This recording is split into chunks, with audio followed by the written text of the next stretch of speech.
Morning gentlemen, I am Pranay Jala, today going to give lecture on Citizenship Amendment Act. Talking first about the Citizenship Act of 1955, which came into force on 30 December 1955, talks about who can be the citizen of India, what are the ways of becoming an Indian citizen, and how person can lose its citizenship. Basically, after 1947 partition, many refugees want to become an Indian. Thus, this Citizenship Act was mandatory.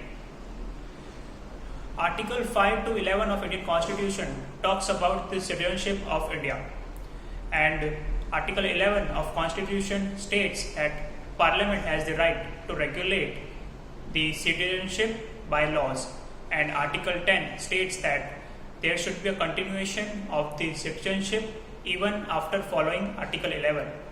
And using this Article 10 and 11, the Parliament has enacted the Citizenship Act of 1955, and amendments had been made in the years 1986, 1992, 2003, 2005, 2015, and most recently on 4th December 2019. Talking about the Citizenship Amendment Act of 2019, it grants Indian citizenship to the illegal migrants of Hindu, Parsi, Buddhist, Sikh and Christian communities coming from Afghanistan, Pakistan and Bangladesh on or before 31st December 2014. When I am talking about illegal migrants, any two conditions need to be satisfied. First, the foreigner who has entered our country is having no passport or no travel document, and second, that the foreigner who has entered in India is having a passport or legal travel document but is staying without permitted time period.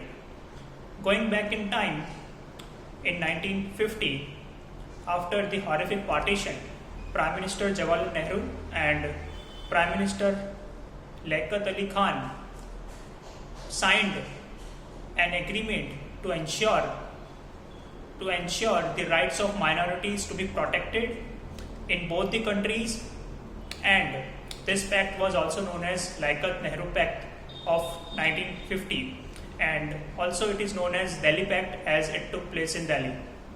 But talking about the reality, Pakistan has never took care of the minorities, whereas in India there is National Commission for Minorities which take care of the minority groups like Jain, Parsi, Christian, Sikh and Buddhist communities.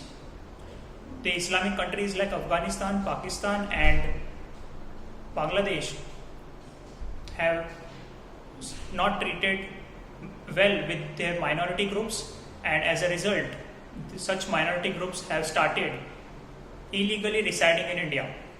So this Citizenship Amendment Act is making easy for the illegal migrants to live in India.